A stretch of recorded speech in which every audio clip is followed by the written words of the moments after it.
कर्नाटकमध्ये मारहाण करण्यात आलेली आहे आणि कन्नड रक्षण वेदिका समिती जी संघटना आहे तिथली ही वारंवार महाराष्ट्रातल्या लोकांना असं मारहाण करणं, बसेसला काळं फासणं अशा प्रकारची कृत्य करत असते. आपलं काय भूमिका असणार आहे अशा संघटना काय संबंधामध्ये? या घटनेचा आम्ही तीव्र निषेध करतो आणि माननीय नरेंद्र मोदीजी ते कर्नाटकच्या मुख्यमंत्र्यांच्या संपर्कात आहेत आणि अशा घटना घडू नयेत. आणि गेल्या अनेक वर्षांपासून बेळगाव आणि हा जो सगळा परिसर आहे मराठी भाषिक तो महाराष्ट्रामध्ये आला पाहिजे अशा पद्धतीची तिथल्या स्थानिक लोकांची मागणी, आमची मागणी आहे. पण महाजन कमिशननी जे काय रिपोर्ट दिले आणि त्यांनी त्याची जी काही लाईन अशी ठरवली त्यामुळं मराठी भाषिक लोकांचा सगळी गावं त्या कर्नाटकमध्ये गेलेली आहे. त्यामुळं आणि हा विषय आता कोर्टामध्ये आहे. त्यामुळं मला वाटतं की जसं मराठी फलकांना काळं फासणं किंवा बसेवर दगडफेक करणं योग्य नाही आहे. तिथल्या कर्नाटकच्या मुख्यमंत्र्यांनी तिकडे लक्ष द्यावं आणि अशा घटना घडू नयेत. आणि कोर्टाचा निकाल जो येईल तो सर्वांना मान्य असेल. त्यामुळं कोर्टाच्या निकालाकडे आपण लक्ष दिलं पाहिजे. पण आमची अजूनही मागणी आहे की बेळगावमधला जो परिसर आहे मराठी भाषिक तर त्या मराठी भाषिक परिसराला त्या ठिकाणी आमच्या महाराष्ट्रामध्ये तो विभाग आला पाहिजे अशी आमची अजूनही मागणी आहे. पण या झालेल्या घटनेचा आम्ही निषेध करतो की हे असं करणं ठिकाणी करू नये. मला वाटतं की संजय राऊत जे बोलतात तिकडे फार लक्ष दिलं पाहिजे असं नाही. कारण आता संजय राऊत ते आरोप करण्यामध्ये एक्सपर्ट आहेत, ते पत्रकार आहेत, साहित्यिक आहेत, आमचे चांगले मित्र आहेत आणि एक उद्धव ठाकरे यांना चांगला पुरवठा मिळालेला आहे. म्हणजे आपल्या अपोजिशनला तोंड देण्यासाठी समर्थपणे ते त्याचा प्रयत्न करतात. पण कुठल्या विषयावर लगेच त्यांची रिॲक्शन येते. पण एक नीलम गोरे या माझ्या पक्षामध्ये होत्या, रिपब्लिकन पक्षामध्ये त्या 2 वर्ष होत्या आणि माझ्या पक्षाकडून त्यांना MLC देण्याची त्यांची इच्छा होती, मागणी त्यांची मिळाव्याची इच्छा होती. पण काय तशी आम्हाला देता आली ना, आमच्याकडे एवढ्या MLC नव्हत्याही. त्यामुळे त्या BJPमध्ये गेल्या, आपल्या शिवसेनेमध्ये गेल्या आणि उद्धव ठाकरे यांनी त्यांचा मोठा सन्मान केलेला आहे आणि शिवसेना वाढवण्यामध्ये त्यांचाही सहभाग आहे. त्यामुळं मला वाटतं की आता त्या 2 गाड्यांचं काही मला माहीत नाही आहे. त्या कुठल्या गाड्या फॉर्च्युनर होत्या की कोणत्या गाड्या होत्या मला माहीत नाही.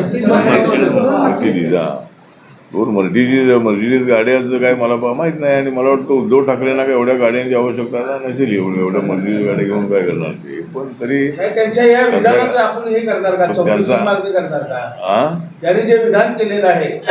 आता एक तर जरी नीलम गोरे यांनी असं म्हटलं असलं तरी या विकृत बाई आहेत किंवा अशा पद्धतीचा अपमान करणं हे संजय राऊत यांना सोबत नाही आहे.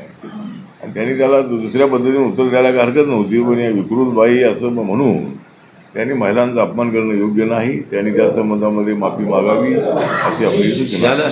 मोदी यांनी लोकसभेच्या प्रचारादरम्यान मोदी जैविक माझा जन्म झाला नाही असं त्यांचं, मोदींचा जन्म हा जैविक नाही असं त्यांचं एक विधान होतं. आणि त्या विधानावर साहित्य संमेलनाध्यक्ष तारा भवाळकर म्हणतायत की तो विधान हे चुकीचं आहे आणि साहित्याच्या बाबतीमध्ये ते संत परंपरेचे उदाहरणं देऊन मोदींच्या त्या वक्तव्याचा निषेध व्यक्त करत आहे.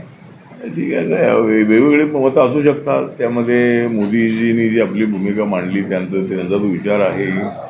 आणि आपल्या काय नाव तारा भवाळकर जे आहेत त्या महिला आहेत, मोठ्या साहित्यिका आहेत, विचारवंत आहेत आणि त्यांनी त्या ठिकाणी भूमिकाही तिथं चांगली मांडलेली आहे. गौतम बुद्धांच्या बद्दल त्यांनी चांगली भूमिका मांडलेली आहे. त्यामुळं त्यांनी हे मांडलेलं आहे की जर बुद्धाला 14वा कुठला अवतार म्हणतात, विष्णूचा 9वा अवतार, विष्णूचा 9वा अवतार म्हणतात, तर मग बुद्धाची मूर्ती तिथं ठेवली पाहिजे असं त्यांनी सांगितलेलं आहे. पण तरीही अनेक हिंदू नेत्यांच्या कार्यकर्त्यांच्या घरामध्ये बुद्धाची प्रतिमा आपल्याला पाहायला मिळते. अनेक ठिकाणी 5 स्टारच्या हॉटेलमध्ये गेला तर ऑल इंडियामध्ये बुद्धाच्या मूर्ती पाहायला मिळतात. त्यामुळं बुद्धाची जी विश्वशांतीची भूमिका आहे ती सगळ्यांना मान्य आहे. पण आपण जो प्रश्न विचारला आहे त्याबद्दल मतभिन्नता असू शकते. सगळ्यांना आपलं मत मांडण्याचा अधिकार आहे. मोदीजीने आपलं मत मांडलं आणि ताराताईंनी आपलं मत मांडलेलं आहे. थोडं नाही आपण म्हणताय आम्ही अनेक वेळेला मागणी केलेली आहे. मी एकटा आहे याबद्दल मी समाधानी नाही. मोदीशी आता सांगून एक राजापूरचं तिकीट घेता आलं नाही तुम्हाला सोलापूर लोकसभेचं. नाही ठीक आहे, आम्हाला जर तिकीटही दिली नाहीत आणि MLC द्यायला पाहिजे होती ती दिली नाही. माननीय देवेंद्रजींनी आम्हाला निवडणुकीपूर्वी सांगितलं होतं की आपल्याला एक MLC आणि एक मंत्रिपद देऊ राज्यामध्ये, आणि ते मिळालं पाहिजे ही माझी भूमिका आहे. मला एकट्याला मिळाले त्यात काही मी समाधानी नाही. पण आता मात्र या ज्या DPDC आहेत, त्यानंतर SO आहेत, बाकीच्या कमिट्या महामंडळं, त्यामध्ये संधी देऊ असं सांगितलेलं आहे. त्यामुळे या 2-3 महिन्यामध्ये अनेक कार्यकर्ते महामंडळामध्ये गेलेले तुम्हाला पाहायला मिळतील, आणि एक MLC अजूनही मिळाला पाहिजे अशी आमची आग्रही मागणी आहे. आणि एक मंत्रिपद जे शिल्लक आहे ते मला वाटतं आमच्यासाठी ठेवलं असावं. त्यामुळं ते एक मंत्रिपद आम्हाला मिळावं. आमचा पक्ष समाज आमच्यासोबत आहे, त्यामुळे एक मंत्रिपद आम्हाला मिळावं अशी आमची अपेक्षा आहे. येणाऱ्या महानगरपालिकेत राज ठाकरे आणि उद्धव ठाकरे एकत्र येण्याची चिन्ह दिसत आहेत, कशा प्रकारे? मला वाटतं की उद्धव ठाकरे आणि राज ठाकरे कधी एकत्र येणार नाहीत, आणि येत असतील तरी येऊ नये असं माझं मत आहे. आणि जरी ते एकत्र आलेही तरी राजकारणामध्ये दोघे फेल झालेले नेते आहे.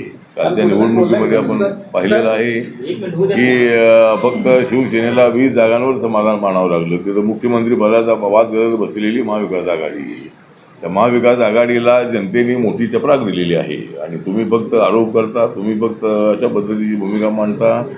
आणि म्हणून मला वाटतं की जरी उद्धव ठाकरे आणि राज ठाकरे एकत्र आलेही तरी आम्हाला काय म्हणजे महाराष्ट्राच्या राजकारणामध्ये काय फार फरक पडणार नाही असं माझं मत आहे. कुणी केलंय? नाही, आम्हाला काय अडचण होणार नाही. आम्हाला अडचण होण्याविषयी नाही. ते लोकसभेमध्ये आमच्यासोबत होतेही.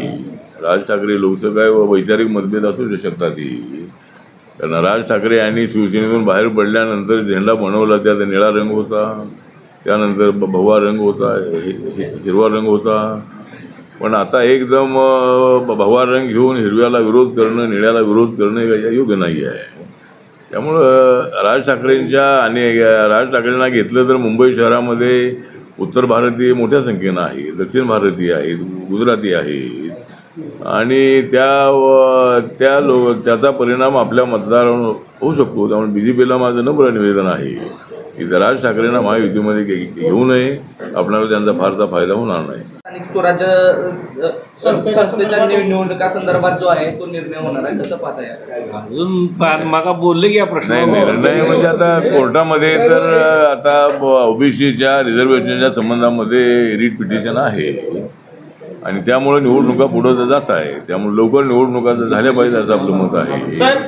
त्यामुळं आता सुप्रीम कोर्टामध्ये आपली बाजू सरकारने मांडलेली आहे, आणि लवकर निकाल लागेल अशी अपेक्षा आहे. केदार यांच्या बाबतीत विधिमंडळ सचिवालयानं जे आहे ती जागा रिक्त करण्यात आली होती, असं माणिकराव कोकाटे यांच्या संदर्भात विधिमंडळ सचिवालय कुठेतरी पत्र जे आहे ते न मिळाल्याचा दावा करते. कशा प्रकारे बघताय माणिकराव कोकाटे यांच्या राजीनाम्यासंदर्भात? नंतर माणिकराव कोकाटे यांच्याबद्दल कोर्टाने निकाल दिलेला आहे, त्यांना शिक्षा सुनावलेली आहे. आता त्यांना वरच्या कोर्टात जाण्याचा अधिकार आहे. त्यामुळं जरी आरोप सिद्ध झालेला असला तरी जोपर्यंत वरच्या कोर्टात जाण्याची संधी असते त्या संधीपर्यंत मला वाटतं की त्यांना दोषी ठरवणं होणार नाही आहे. त्यामुळं सुनील केदार यांच्याबद्दल तो निकाल लागला होता, ते काय वरच्या कोर्टात कुठं गेले नाही, त्यामुळं त्यांच्यावर तो इफेक्ट झाला होता. पण माणिकराव कोकाटे यांच्याबद्दल ते आता वरच्या कोर्टाला जातील, जर नाही गेले तर विधिमंडळ अध्यक्ष जे आहे ते निर्णय घेतील.